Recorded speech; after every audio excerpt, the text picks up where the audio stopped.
Now let's bring you the news. The Diabena Assemblies of God Church in Takoradi, the Western Regional Capital, has begun a 7-day fast asking for divine intervention in Ghana's efforts to find the 3 kidnapped girls. The fast began on Monday and will include a 3-hour prayer session each day. Well, next month, August, marks 1 year of the kidnapping of the first of 3 kidnapped girls. 17-year-old Priscilla Blessing Bintum. By December, though, Ruth Love-Quason and Priscilla Crunchy would have also gone missing for a year. The prayer, according to the correspondent we have, Vena Talakwansa, could be described as a session of tears.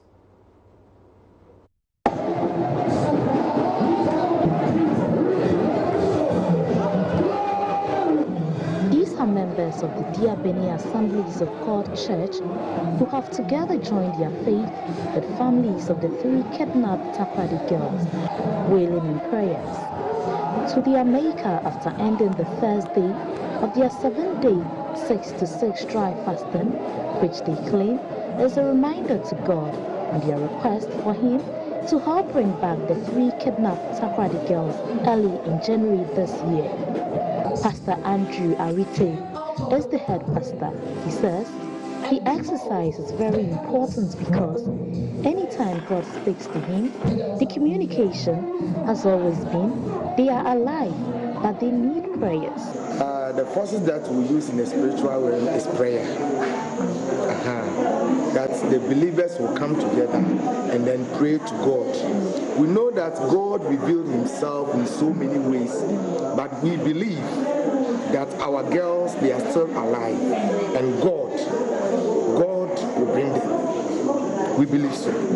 About few meters away from the church, one could feel the charged atmosphere and the emotions of the people there. Then on arrival, I saw everybody there crying in prayers. The scene could be described as prayer of tears. Mother of Priscilla Blessing Bintum, who has been kidnapped for 11 months, could be seen on her knees, crying in prayers bitterly. Comfort Ahen, mother of Ruth Love-Quason, as usual, was bathed in tears. With all the concerns about where the girls are, the family members are still basing their hope in the Lord. Both the Bintum and Quason's family say they have seen certain signs in the few weeks which makes them believe the 3 girls will return home some few months to come in good health. For the past week, I have been dreaming about her. In the dream, I heard her say that she'll come home and that next week is her birthday.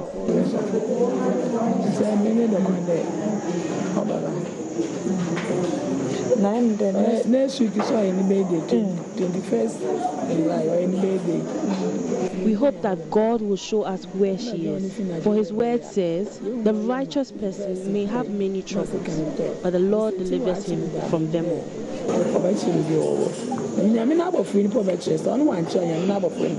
To cap this belief is an alleged prophecy which was given 3 days before the kidnap of Ruth Love-Quason. Perhaps Ghana and sometimes believers, our hearts, we thought the police could do it. We thought the CIDB and IS could do it. That is what God is waiting to see if these people will do it. Now that all hope seems lost, God will show Himself strong. Please. That is why we are doing this, to remind God of the prophecy that came in His church 3 days before she was killed. Wow. Right. So when I was called by my pastor that he was at the police station and that he was kidnapped, I panicked a bit, but I said, God is God and may His will come to pass. With all the narrations and strong faith, we hope this time God answer by fire as the theme of their fasting and prayer. For Joy News, in Athalia Kwanza, Western Region. And do make sure that you follow our conversations and reports on the missing, kidnapped Takoradi girls with the hashtag BringBackAtadi Girls as part of your comments. Well, let's move on. The minority in Parliament is raising concerns over the cost of insurance for a loan contracted by government and approved by the House on Tuesday. The facility, in excess of some €233 million, is to provide infrastructure for potable water supply to more than 30 communities in Ghana's northern region. The minority, however, says the €31.9 million being spent to ensure the loan is too much. Minority Member of Parliament for the Finance Committee, Benjamin Bodo, believes such high cost of borrowing is not in the interest of Ghana. There is more in the following report. The loan facility is to be used to construct a new water system for Tamale and its environs. Chairman of Parliament's Finance Committee, Dr. Mark Esibeyeboa, urged the House to approve the deal, insisting more than 30 communities stand to benefit. Mr. Speaker, it is to meet the water demand for Tamale and its environs up to the 2040-year planning horizon that the present project has been proposed to construct a new water supply system for the city and its environs. Minority MP Benjamin Bodo is meanwhile concerned about the cost to be incurred by government in procuring the loan. I think it is necessary for us as a country to minimize the risk of borrowing, because it is when people think that we cannot pay or we are unlikely to meet our obligations on time, then they begin to impose such high insurance premium on the facilities that we take. And the other problem we have also is the repayment schedule. We are not normally able to meet the repayment schedule. Government spokesperson on finance Daniel Ochema-Boaji, however, argues the opposition NDC is equally to blame. An answer was whispered in the committee level saying that it is also part of the cost of propaganda. Because insurance is based on risk, and if we keep on doing propaganda with our finances, especially if you listen to what goes on in the media, these are all factors that are considered in pricing insurance to us. So we all have to understand that there is cost to doing propaganda with our finances, and that is what is reflected in the cost of insurance. In this particular case, almost about 13.64% of the revenue is going to pay for this risk, which we do to our own selves. So I agree with Honorable Bodo that yes, we have to find ways to reduce this. So must we find ways to reduce our propaganda, which in a way will end up reducing the cost of propaganda to us, in this case called insurance. The Minister of State in charge of tertiary education also moved a motion for the second reading of the bill setting up 2 fully fledged universities out of the existing University of Development. The MP suggested that courses relevant to the nation's development are taught at the 2 new universities to be set up. In the Upper West region, the WAM Municipal Assembly has up to the 31st of December 2019 to look for new refuse dumping sites or stop dumping refuse at the Seyere dumping site. According to the spokesperson of Seyere, Adams Usman, the community ceded the land to the then WAM Municipal Assemblies to establish a composite manure plant. The assembly later turned the site into a refuse dumping area, disregarding the health implications. The youth of the community have now threatened to lock out the place to the assembly's refuse truck if the WAM Municipal Assembly fails to get a new dumping site by the end of the year. JoyNews Upper West Regional Correspondent Rafik Salam is reporting the huge pile of garbage have since overtaken the Wild Township following the closure of the dumping site last week. It's been 25 years since this vast and sprawling land was ceded to the WAM Municipal Assembly for the establishment of a composite manure plant. According to presiding member of the West District Assembly and spokesperson of the people of Seyere, Adams Usman, there have not been any sign of the composite manure plant, except that the area has been turned into a refuse dumping site, disregarding the health implications. Look at Seyere was not devolved as at now. Look at the community's houses are built closer to the site. And flies, when you are to eat, you eat with flies. Then our children or school going children, women are now most working in the site, looking for scrap descent to sell. And it's very difficult to chase them away. The place is not enclosed, so you can't leave your work and say you are going to monitor that so that children will not come there. Residents of Siriri held several meetings with the Wa Municipal Assembly for the letter to stop dumping refuse at the site, which always ended in deadlock. Angered by the decision to turn the land into a refuse dumping site, marched to the site and locked the main entrance to prevent refuse trucks from entering, thereby incurring the displeasure of the Wa Municipal Assembly. Somewhere around last year, June, we blocked the entrance to the dumping site. Then later on, what we experienced, the ordeal that military exhibit or meant out to our people was dehumanizing to human beings. One day we were at a funeral grounds, then military came there, dragged our people to the dumping site, then make them to be rolling on dirty water and receive several beatings, which was what inhumanized to our people. After a year of subdued activism, the angry youth are back at the site and last week closed the gates of the dumping site to the refuse trucks. The ripple effect of the closure is the piling of huge garbage at Wa. Refuse containers kept closer to public toilets and some on the shoulders of the road for days were full to the brim. Residents were worried about the filthy nature of the city and had fears of an outbreak of an epidemic. We may have diseases like cholera, malaria, etc., etc. The entire environment is mess of smell. We can't breathe properly. Flies are all over. Mosquitoes are breeding. So it's a threat to human life.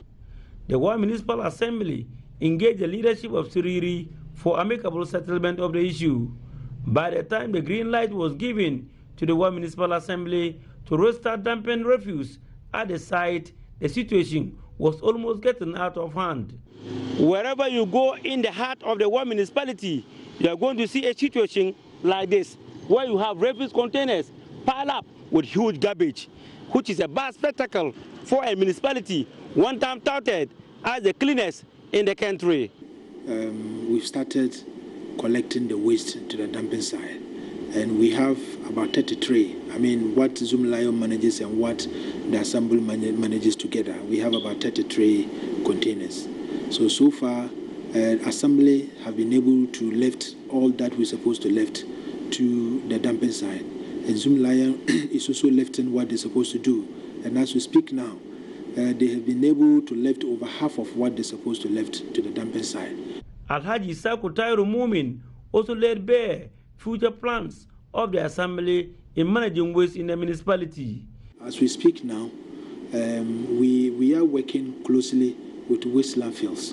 And already we have gone to one of our communities, to get a land which will be engineered for the purposes of our landfill. As we speak now, engineers have gone there to take the coordinates and everything of the area, for onward processing. So when we finish that processing, waste landfill will go and engineer the place.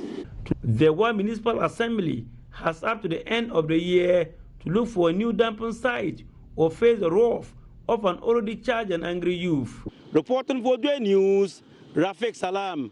Wow. Well, we have to take a break from now. But before we do so, let's take attention to the educational sector. And predominantly overcrowded classrooms are a major problem in most Ghanaian schools. Per the Ghana Education Service standard, the maximum student-teacher ratio for primary schools should stand at 40 students per teacher. But the situation is completely different for pupils of the Diana Model Basic School, where some classes apparently have over 100 pupils. Teachers of the school lose valuable lesson time because they spend most of that period trying to control the learners as a result. So As a result, they have little time left for real teaching. The situation has since compelled school authorities to turn new pupils away due to the unavailability of classroom space. There's more in the following report compiled by Anna Sabit. The maximum recommended teacher-student ratio for the Ghanaian primary school is 40:1 per the Ghana Education Service standard. However, the situation is completely different for pupils of Adiana Model Basic School. The school currently has a student population of 729, with a KG2 class having a population of 118. It is an undeniable fact that overcrowding has a huge negative impact in providing quality education at all levels. It's about 11:30 a.m. when we arrived here. In primary 2, pupils were seen struggling with each other to find a sitting space. The noise alone gives one a signal that teaching and learning would not be that effective in this class due to overcrowding.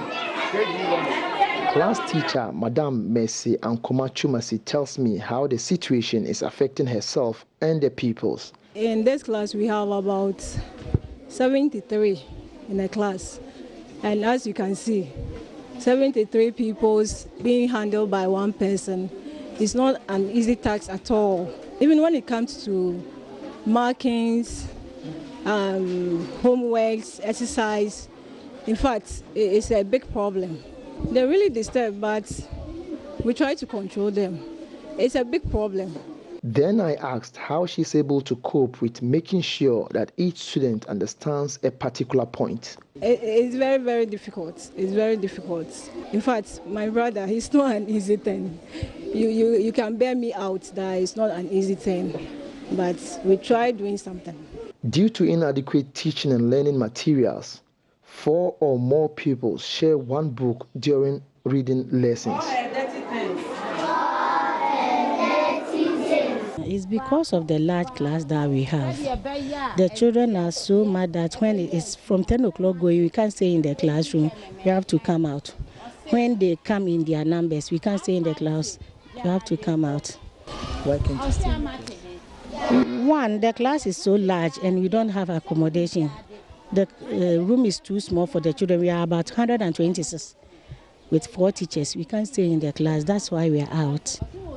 Don't you think that will have an effect on the students? It has, but we don't have any choice. We don't have any option. We have to take it like that.